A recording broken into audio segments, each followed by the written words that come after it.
Imagine a city with no cars, no roads, no pollution. A city where you can travel from one end to the other in 20 minutes. A city powered by an artificial moon. It sounds like science fiction because it is. Welcome to Neom. In 2021, this was promised to be the home of 9 million people. Today, in 2026, it is a ghost town before it was even built. The construction cranes are stopping, the money is drying up, and the desert is reclaiming the dream. This is the story of how Saudi Arabia bought a sci-fi movie script and tried to live in it. The desert does not like to be told what to do. For thousands of years, the Bedouin tribes who lived in the Tabuk province of Saudi Arabia understood this. They knew that you move with the sand, not against it. You build low, you find shade, and you respect the wind. But in 2017, a new power rose in the kingdom who decided that the old rules didn't apply anymore. Crown Prince Mohammed bin Salman, known to the world simply as MBS, looked at a map of the empty, hostile desert and saw something else. He didn't see sand. He saw a blank canvas. He saw the potential to build a pyramid that would outlast the pharaohs. He called it Neom, a combination of the Greek word for new and the Arabic word for future. It was supposed to be the anti-Dubai. If Dubai was a monument to the 20th century, cars, highways, and sprawling suburbs, then Neom was supposed to be the monument to the 22nd century. The centerpiece of this vision was the line, a city that wasn't a blob but a literal line. 2 parallel skyscrapers, 500 meters tall, that is taller than the Empire State Building, stretching for 170 kilometers. It was designed to house 9 million people. It would have no cars, no streets, and no carbon emissions. It was the most ambitious construction project in the history of the human species. The sheer volume of steel required would consume 20% of the global steel market for a decade. The glass required for the mirrored facade would take factories years to produce. When the promotional videos came out in 2021, they looked like trailers for a Marvel movie. They showed flying taxis, robot maids, and lush vertical gardens. Western journalists scoffed. Architects called it a moral and ecological disaster. Economists called it a black hole. But the Saudis didn't care. They had oil money. They had absolute power. And they had a deadline, Vision 2030. Fast forward to where we are right now. It is 2026. The deadline is 4 years away. And if you look at satellite imagery of the Tabuk province today, you don't see a gleaming sci-fi metropolis. You don't see flying cars. You see a trench, a long, sad scar cut into the sand, filled with poured concrete that is slowly curing in the sun. The project that was supposed to be 170 kilometers long has been officially scaled back to just 2.4 kilometers.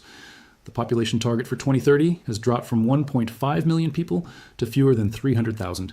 The line has become a dash. So, what happened?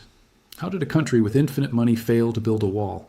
The answer is not just about engineering. It is about the trap of unlimited wealth. It is about what happens when you surround a dictator with consultants who are too afraid to say no. And it is about the fundamental economic reality that even $1 trillion cannot change the laws of physics. To understand why Neom failed, we have to go back to the moment it was born. We have to look at the psychology of the man who ordered it. MBS came to power with a very specific anxiety. He knew, better than anyone, that the age of oil was ending.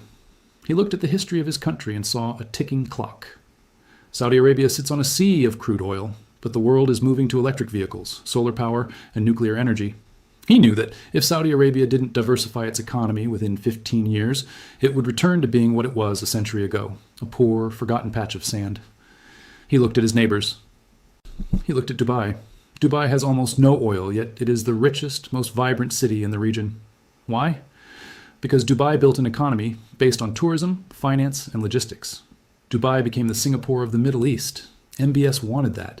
But he didn't just want to copy Dubai, he wanted to crush it. He has a well-documented rivalry with the UAE.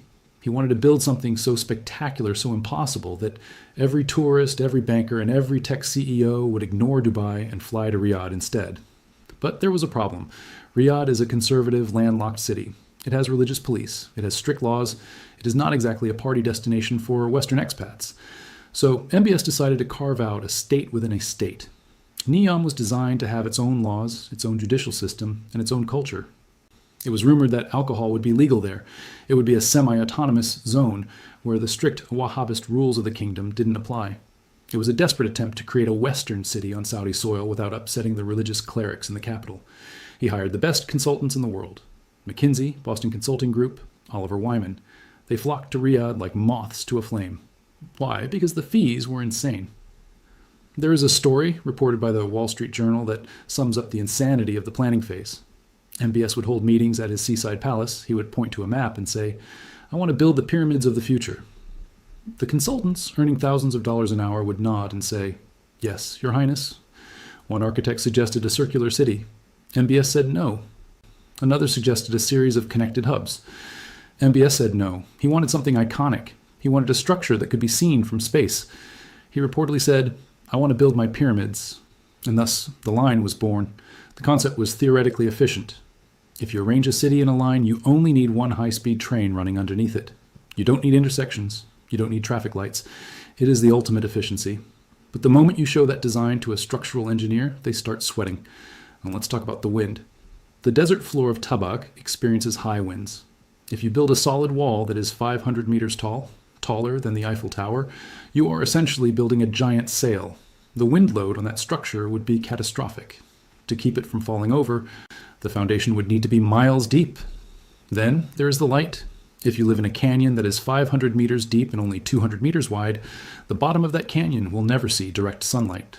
The lower levels of the line would be permanently in the dark. It would be a cave. To fix this, the architects proposed a complex system of mirrors and artificial light. They were essentially proposing to build a city that required life support systems just to have daylight. Then there is the water. Neom is in a desert. There is no fresh water. To support 9 million people, you need massive desalination plants. Desalination requires massive amounts of energy. And the Saudis promised this would all be powered by green hydrogen and solar panels. But the technology to produce green hydrogen at that scale simply does not exist yet. They were betting the entire city on a scientific breakthrough that hadn't happened. But the biggest problem wasn't physics. It was biology, specifically the biology of birds. The line cuts directly across one of the most important migratory bird corridors in the world. Millions of birds fly from Europe to Africa every year, passing through the Red Sea coast. If you build a mirrored wall across their flight path, you are building a slaughterhouse. Conservationists warned that the line would kill millions of birds annually. The consultant's solution? We will use special glass. Despite all these warnings, the project broke ground, and this is where the financial reality started to hit. The original budget for Neom was $500 billion. That is $500 billion. To put that in perspective, the entire GDP of Norway is about $500 billion. They were planning to spend an entire rich country's economy on one construction project. Where was this money coming from? It was coming from the PIF, the Public Investment Fund. This is Saudi Arabia's sovereign wealth fund. It is the piggy bank of the kingdom. But in 2023 and 2024, the math started to look bad. The price of oil stabilized around $70 to $80 a barrel. That is not terrible, but Saudi Arabia needs oil to be over $90 a barrel just to balance its budget. They were spending more than they were making. To fund Neom, the PIF started selling shares of Aramco, the national oil company. They were literally selling the family silver to pay for the renovation. They started issuing debt. Saudi Arabia, a country that used to have almost zero debt, started borrowing billions from international bond markets. And then came the inflation. Construction costs globally skyrocketed after the pandemic. The price of steel, cement, and labor went up. The estimated cost of the line didn't stay at $500 billion. Internal estimates started creeping up to $1 trillion, then $1.5 trillion. By 2025, the rumors started circulating that the cash was drying up. Contractors weren't getting paid on time. Foreign investors, whom MBS hoped would pour billions into the project, stayed away. Why would a Western pension fund invest in a project that looked like a fever dream?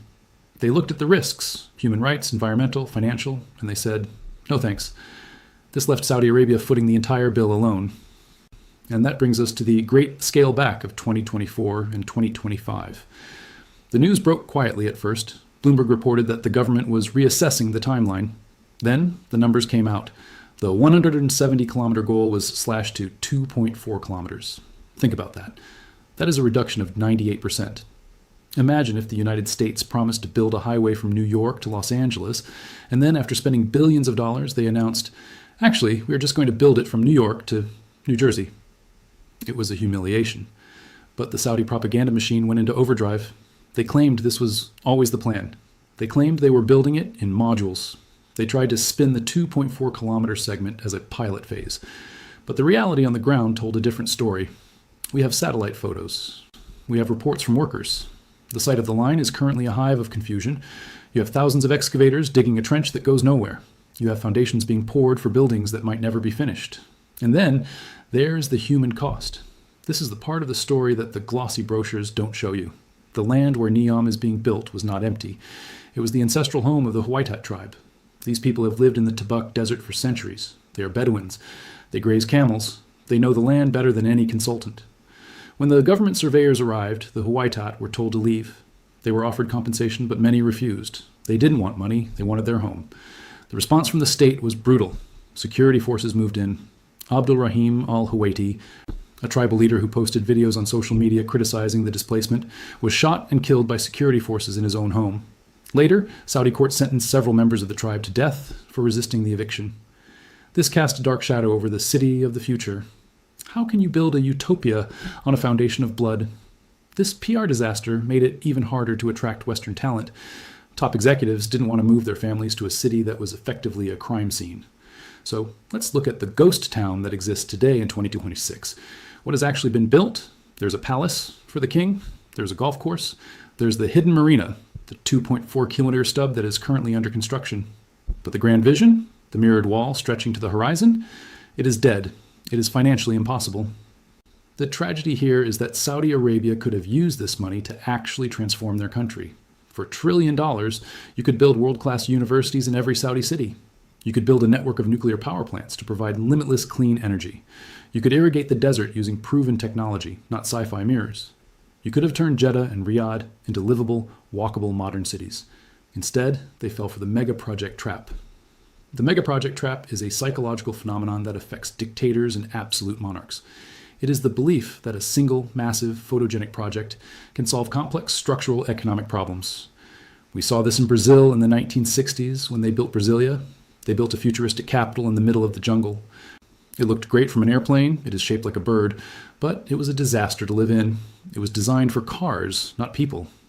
Today, Brasilia is a functional city, but it didn't transform Brazil into a developed nation overnight. We saw it in Myanmar, where the military junta built Naypyidaw, a massive capital city with 20-lane highways that are completely empty. It is a ghost city. MBS fell into the same trap. He confused building a city with building an economy. A city is not just buildings. A city is people. A city is the messy, organic connection between millions of human beings who want to trade, live, and work together. You cannot force a city into existence by will alone.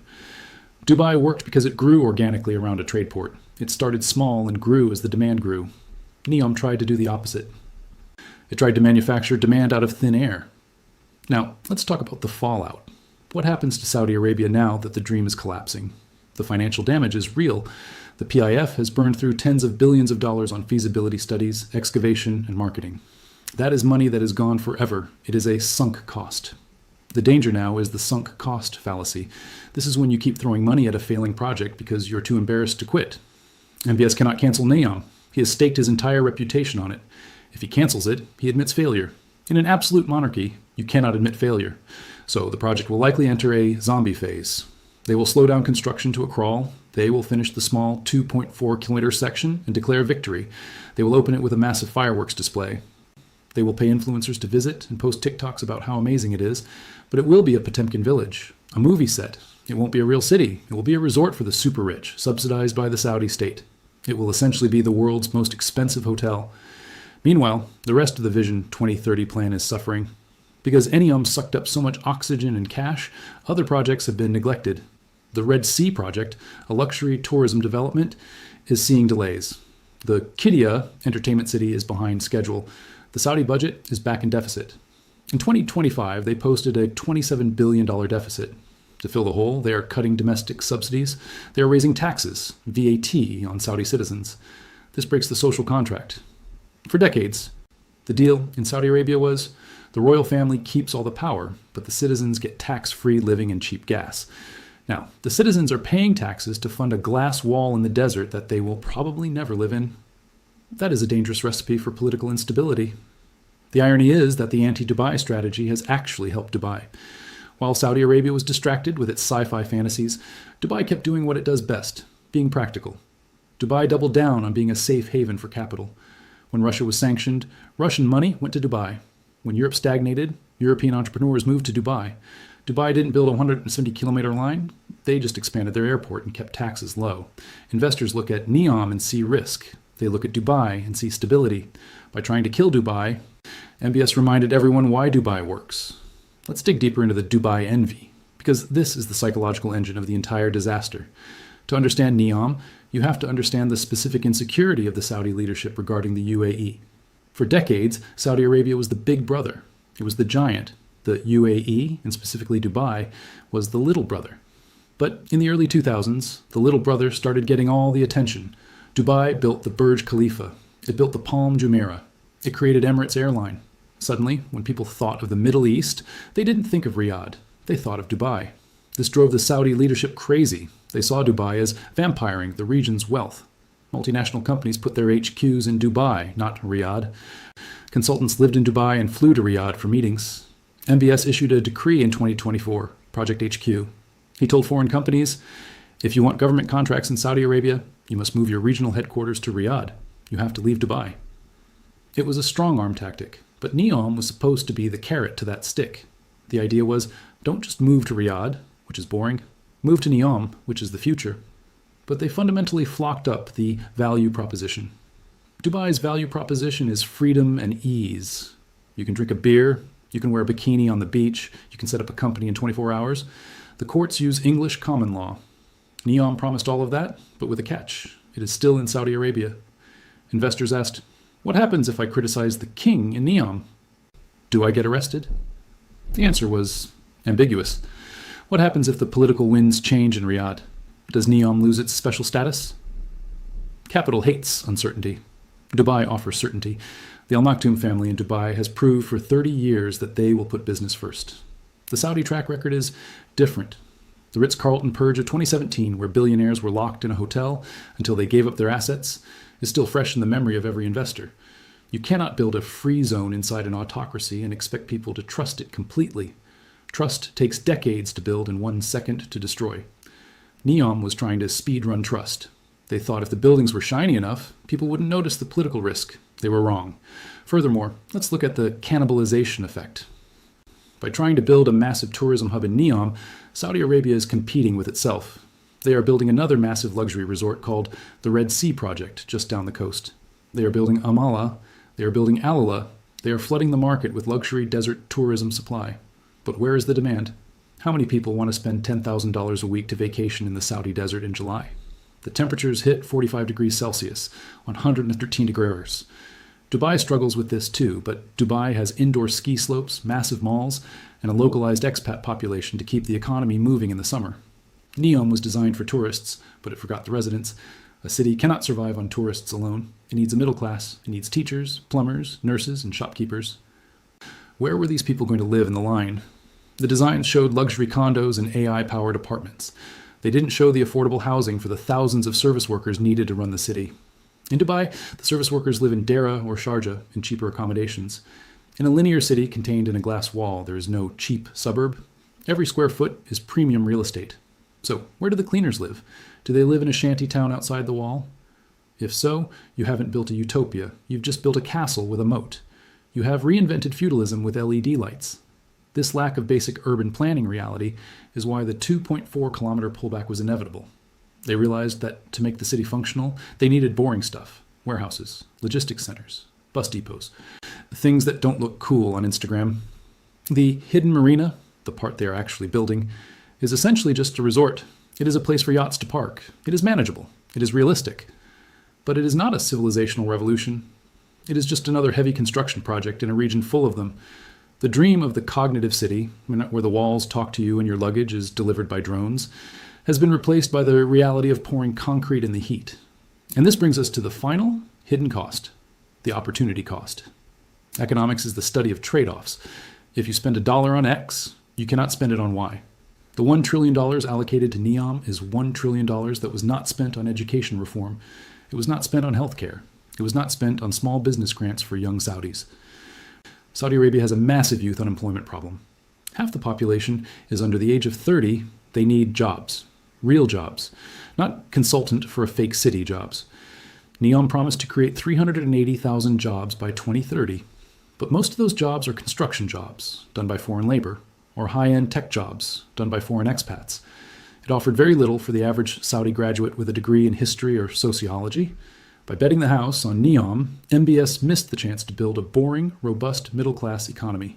He went for the home run and struck out when he should have been hitting singles. That is the tragedy. The money is gone. The sand is still there. And the youth of Saudi Arabia are still waiting for a future that isn't a mirage. So, what is the lesson for us, the observers? The story of Neom is a warning about the limits of money. We often think that with enough capital, anything is possible. We think that if you throw $1 trillion at a problem, the problem disappears. But Neom proves that culture, geography, and physics are stronger than money. You cannot buy a startup ecosystem. You cannot buy a vibrant culture. And you certainly cannot buy your way out of the fact that living in a mirror in the desert is a terrible idea. It is also a lesson in the importance of the no men. Every leader needs people around them who can say no, who can say, "Your Highness, this is a bad idea." "Sir, the wind load will knock this over." "Sir, nobody wants to live in a linear city." MBS purged his court of anyone who disagreed with him. He surrounded himself with yes men. And when you eliminate dissent, you eliminate the safety valve that prevents catastrophe. Neom is what happens when a leader creates an echo chamber and fills it with cash. As we watch the cranes stop moving in the Tabuk Desert in 2026, we are witnessing the end of an era. The era of the Giga project is likely over. The era of cheap money is over. The ditch in the desert will likely remain there for centuries. In 1,000 years, archaeologists might find it. They will dig up the concrete foundations. They will find the remnants of the glass. And they will wonder, what were they trying to build here? Was it a temple, a fortress, a monument to a god? In a way, it was. It was a monument to the god of ego. And like the Tower of Babel, it fell before it could reach the sky. The smart money is now betting that Saudi Arabia will quietly pivot. They will stop talking about the line and start talking about more boring, practical projects. They will try to build a normal manufacturing base. They will try to mine for minerals, but the scar will remain. A 170-kilometer line drawn in the sand, reminding the world that even the richest man on earth cannot force the desert to bend to his will. If you enjoyed this deep dive into the financial disaster of the century, you need to watch my video on Venezuela next. It explains how another oil